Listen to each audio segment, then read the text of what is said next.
porque agora nós vamos falar um pouquinho da invasão da Ucrânia pela Rússia, das consequências da guerra, que já dura quase 2 meses, né?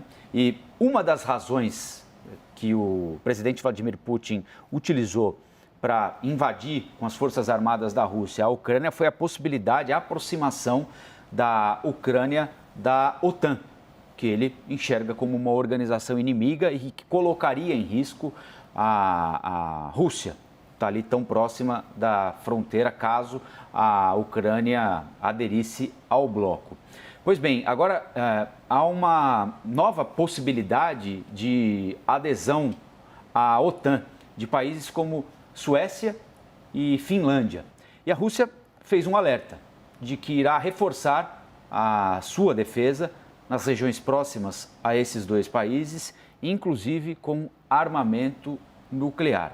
Lembro que a Finlândia compartilha uma fronteira enorme de 1.300 quilômetros com a Rússia, e a Suécia, antes distante da aliança militar, passou também a cogitar a possibilidade de se juntar ao grupo após a invasão da Ucrânia. Nós vamos conversar sobre esse assunto com a professora de Relações Internacionais da Universidade Federal de Sergipe, Bárbara Mota, que mais uma vez gentilmente atende a CNN. Tudo bem, professora? Bom dia. Bom dia, Rafael. Bom dia, Nicole. Tudo bem com vocês? Tudo jóia.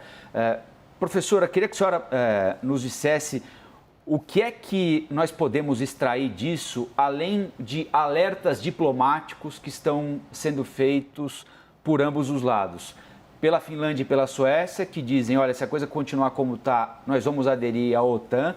E pela Rússia, que diz o seguinte, olha, se vocês continuarem com essa conversa, nós vamos botar, inclusive, armamento nuclear aí por perto, no nosso território, mais pertinho de vocês. Por enquanto, nós estamos assistindo a um jogo diplomático, ou pode ser que isso, dado o momento grave que nós estamos vivendo, seja mesmo levado às últimas consequências, professora? Olha, Rafael, essas falas e contrafalas, né, da Suécia e da Finlândia de uma possível adesão em relação à OTAN e contrafalas da Rússia sobre retaliações, caso esses dois países venham a entrar na organização, elas não são novas, né? Esses dois países, historicamente, instrumentalizaram a opção de aderir à OTAN como parte fundamental das suas doutrinas de segurança, né? Como parte fundamental da doutrina de segurança da Suécia, mas, sobretudo, como parte fundamental da doutrina de segurança da Finlândia, né? No sentido de que, com esses discursos, não só esses dois países deixam essa possibilidade em aberto, mas também, em deixando essa possibilidade em aberto, eles colocam uma espécie de trava ou usam essas falas como um elemento dissuasor contra a Rússia, do tipo, olha, não se aventure em outras medidas agressivas, não se aventure em nenhum tipo de medida militar contra a Suécia ou contra a Finlândia, porque nós podemos aderir à OTAN e podemos ter respaldo dessas duas organizações. Agora, eu acho que um fato interessante que é razoavelmente recente, razoavelmente novo nesse debate, é que esses dois países mantiveram por muito tempo a opção de não se vincular à OTAN, principalmente por conta de três principais elementos. Primeiro, a opinião pública nesses dois países, que era razoavelmente reticente, razoavelmente contrária à opção de entrar na OTAN. Segundo, as lideranças desses dois países que percebiam a neutralidade como uma ferramenta razoavelmente útil para manter o equilíbrio regional na Europa e evitar uma escalada de tensões, né, no norte da Europa e na Europa como um todo.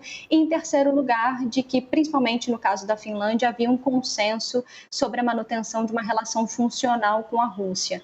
Só que esses pontos passam a ser postos em questionamentos em momentos de ofensiva da Rússia na Europa, como no caso da Crimeia, em 2014, e agora de forma mais substantiva no caso da Ucrânia. Então, para responder a sua pergunta, ainda é muito cedo para a gente dizer se esses países de fato vão aderir à OTAN. O que a gente pode dizer é que esses países, se não são membros formalmente da OTAN, eles possuem uma cooperação muito estreita e muito substantiva com a aliança, inclusive com cooperações militares. Os dois países atuam em operações de vigilância, em operações conjuntas, bélicas. Então, é muito cedo, mais uma vez, para dizer sobre a possibilidade de entrada desses dois países, mas o que a gente pode ver é que esses três pilares, que são pilares razoavelmente históricos, que colocavam certas travas à entrada desses dois países na OTAN, são pilares que vêm sendo postos em questionamento por conta de um movimento interno e por conta das movimentações da Rússia. E, professora, a gente teve também nessa semana tanto o presidente da Ucrânia, Volodymyr Zelensky, que falou, inclusive, à CNN, que todos os países devem estar preparados para que a Rússia acabe usando armas nucleares, e também autoridades dos Estados Unidos também fizeram aí esse alerta sobre essa possibilidade. Só que esse também não é um alerta novo, né? Desde o início da guerra tem alguns países, inclusive aí a Ucrânia, falando a respeito desse assunto. Teve alguma coisa nesses últimos dias que possa levar realmente a essa consequência do uso da arma nuclear por parte da Rússia? A senhora enxerga, né, alguma possibilidade disso de fato acontecer diante desses últimos acontecimentos? Olha, Nicole, num primeiro momento, não. No primeiro momento, eu só vejo essa fala como uma espécie de escalada de narrativas e contranarrativas de dissuasão entre os países.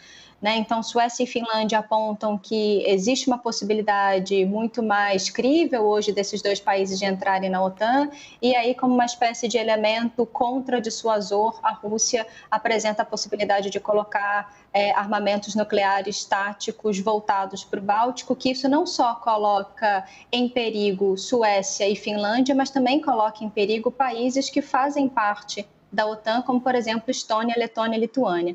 Então, no primeiro momento, eu não vejo essa possibilidade como uma possibilidade que, de fato, vá acontecer. Eu enxergo essa fala mais nesse conjunto de falas diplomáticas que tem o objetivo de colocar travas aí, a Finlândia e a Suécia colocando travas na Rússia para que ela não expanda as suas atividades militares para outras regiões da Europa, e a Rússia colocando travas na Suécia e na Finlândia para que esses dois países se demovam da ideia de concretamente aderirem à OTAN. Professora, nós vimos a promessa de norte-americanos de continuar enviando equipamentos militares para a Ucrânia, cada vez mais potentes. A Rússia reclamou, mandou um documento formal para o Departamento de Estado norte-americano.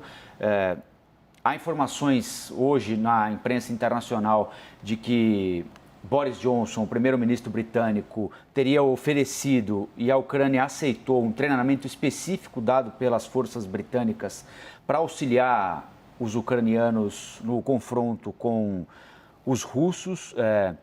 Até que ponto isso pode acontecer e a partir de que momento a Rússia pode encarar isso como uma interferência mais contundente, direta, de outros países numa guerra que para a Rússia é da Rússia contra os ucranianos? Há esse risco iminente ou não, professora?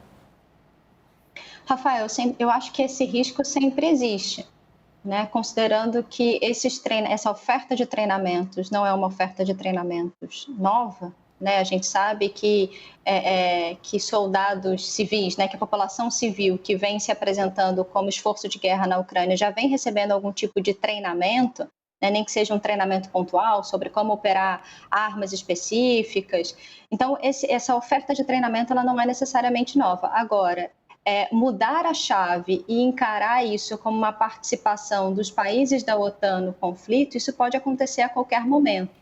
O que a gente precisa se questionar, para além de se isso vai acontecer e o quão próximo disso a gente está, quais são os custos políticos para a Rússia para passar a perceber esses treinamentos como uma participação dos países da OTAN. Seria expandir o conflito, né? Seria incluir outros países nesse esforço de guerra que não estão, no primeiro momento, vinculados de forma substantiva, né? Estão auxiliando a Ucrânia, mas não participam da guerra. Então, o custo político disso e o custo político, sobretudo, numa situação em que a Rússia já vem tendo algumas atuações não tão exitosas assim no teatro de operações. Então, eu acho que nesse primeiro momento o risco existe, mas isso não me parece ser algo que vai acontecer no curto prazo, principalmente pensando o quanto a Rússia precisou se reorganizar militarmente no seu esforço de guerra na Ucrânia, para que ela pudesse concentrar esforços na região em que ela vem tendo resultados mais promissores do que ela tinha em outras regiões, como por exemplo em Kiev. Professora Bárbara Mota, muito obrigada pela sua participação aqui no CNN Sábado. Um ótimo final de semana para a senhora e até uma próxima. Obrigada, Nicole. Obrigada, Rafael. E bom final de semana para vocês também.